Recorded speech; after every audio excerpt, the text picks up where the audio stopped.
अस्सलाम वालेकुम, मेरा नाम तैमूर है और आप देख रहे हैं टेक टॉक। आज मैं एक बहुत ही इंटरेस्टिंग टॉपिक लेके आया हूँ। तो टॉपिक शुरू करने से पहले चैनल को सब्सक्राइब कर लें। तो जैसा कि आप लोग जानते हैं, पेट्रोल का प्राइस -$37 तक गया है और जिसकी वजह से यूएस की इकोनॉमी पहली दफ़ा 1920 के रिसेशन के बाद कोलैप्स कर गई है। क्या आप जानते हैं कि एक बैरल के अंदर कितने लीटर होता है? तो आपकी इंफॉर्मेशन के लिए एक बैरल में 158 लीटर पेट्रोल होता है। अगर आप सपोज़ करें कि $1 पर बैरल पे भी पेट्रोल सेल हो, तो हमारे यहाँ इस वक्त डॉलर 160 का है, तो तकरीबन 90 पैसे पर लीटर पेट्रोल हमें पड़ेगा। बेसिकली ये जो पेट्रोल की प्राइस माइनस में गई है, ये मई के जो सेल के एग्रीमेंट हुए हैं यूएस के, उसमें उनके पास इतनी ज़्यादा तादाद में पेट्रोल की प्रोडक्शन हो रही है कि उनके जो टैंकर्स जो कि ना समंदर के अंदर पेट्रोल लेके आगे जाने का वेट कर रहे हैं, और उनको आगे से कोई ऑर्डर ऐसा नहीं मिल रहा कि जहाँ पे वो जाएं और अपना सारा पेट्रोल को वहाँ पे अनलोड करें। तो उसका रेंट इतना ज़्यादा है, उसको देखते हुए ये प्राइस पहली दफ़ा माइनस में गई, क्योंकि जितनी भी ये कंटेनर हैं उनके चार्जेस बहुत ज़्यादा होते हैं जो कि एज अ कैरियर काम करते हैं। जून के अंदर जो इसके एग्रीमेंट होने हैं उसमें अमेरिकन क्रूड ऑयल की प्राइस कम से कम $20 पे ही होगी। ये सिर्फ अभी आलमी वबा आई हुई है, उसकी वजह से पेट्रोल का पूरी दुनिया में जो इस्तेमाल है ऑलमोस्ट 90% गिर चुका हुआ है। जैसा कि आप जानते हैं कि 70% जो पेट्रोल है वो एयरलाइंस में यूज़ होता है, तो इस वक्त ऑलमोस्ट सारी एयरलाइंस ही बंद पड़ी हुई हैं। बेसिकली ये रूस और सऊदी अरब की एक साजिश थी कि इनको अमेरिकन कंपनीज़ को मार्केट से आउट करना था, और उसके लिए ज़रूरी था कि वो उनकी पेट्रोल प्राइसेस को क्रैश कर दें। और वो इन्होंने ऐसे किया कि इन्होंने मार्केट में पेट्रोल का बहुत ज़्यादा सप्लाई देना शुरू कर दिया। दूसरी तरफ अगर आप देखें तो ब्रेंट, जो कि यूके की क्रूड ऑयल कंपनी है, उसकी प्राइस में कोई ख़ास ज़्यादा फ़र्क नहीं पड़ा, वो अभी भी $20 में ट्रेड हो रही है। और इन सब में सबसे जो इम्पोर्टेंट ख़बर है वो ये है कि सऊदी अरब की जो तेल की कंपनी है अरामको, वो पिछले 3 साल से बिलियन डॉलर्स के प्रॉफिट कर रही थी। मतलब कि आप इसकी एग्जांपल ऐसे ले सकते हैं कि लास्ट ईयर में उनका प्रॉफिट 120 बिलियन यूएसडी था। उससे पिछले साल 2018 में उनका प्रॉफिट $90 बिलियन था, और इस साल वो $10 बिलियन का कर्ज़ा चाइना के बैंक HSBC से ले रहे हैं, क्योंकि जब उनका प्रॉफिट 120 बिलियन था उस वक्त पेट्रोल की प्राइस $100 पर बैरल से ऊपर थी, और आज की प्राइसेस आप देख सकते हैं कि कहाँ पे हैं।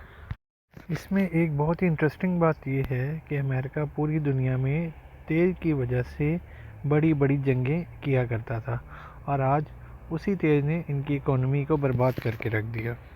बेसिकली ये जो प्रॉब्लम है, इसमें एक इम्पॉर्टेंट पॉइंट ये भी है कि कोई भी मुल्क अपनी ऑयल प्रोडक्शन को बिल्कुल बंद भी नहीं कर सकता, क्योंकि अगर वो बंद करेंगे तो फिर ऑयल के जो ज़खायर हैं वो फिर ना ख़त्म हो जाते हैं, वहीं से फिर से ऑयल ना निकलना बहुत ज़्यादा ना मुश्किल हो जाता है।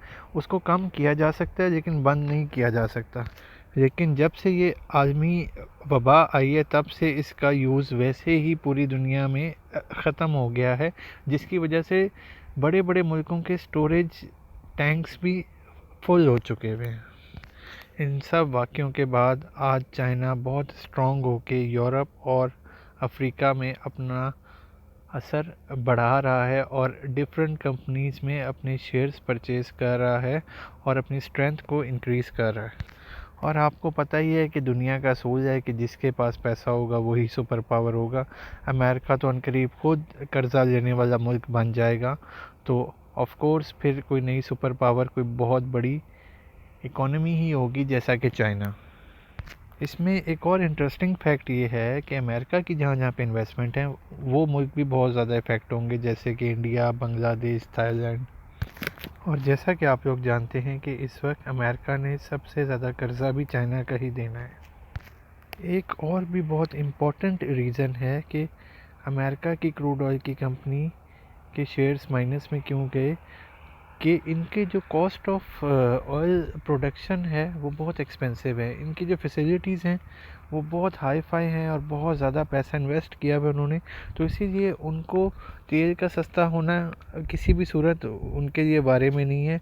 उसके बरक्स अगर आप रशिया को देखें या आप सऊदी अरेबिया को देखें या ईरान को देखें, तो उनकी जो फैसिलिटी सेंटर्स हैं वो इतने हाई फाई या स्टेट ऑफ द आर्ट नहीं है।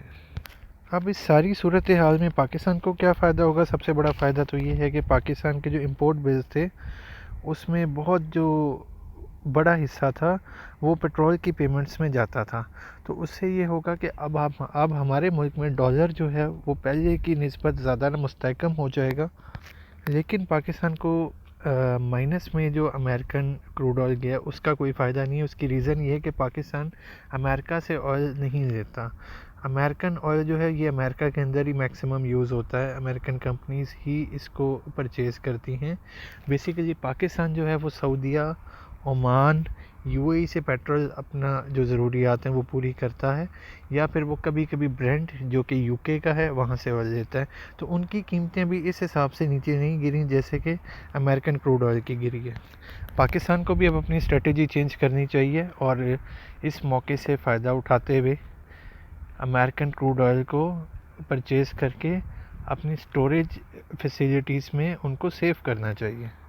पाकिस्तान ऑलरेडी सऊदीया और चाइना में अपनी स्टोरेज को यूज़ कर रहा है, और अभी भी पाकिस्तान ने चाइना से लास्ट वीक में स्टोरेज कैपेसिटी को इंक्रीज़ करने के लिए चाइना से रिक्वेस्ट की थी, जो कि अप्रूव हो गई है।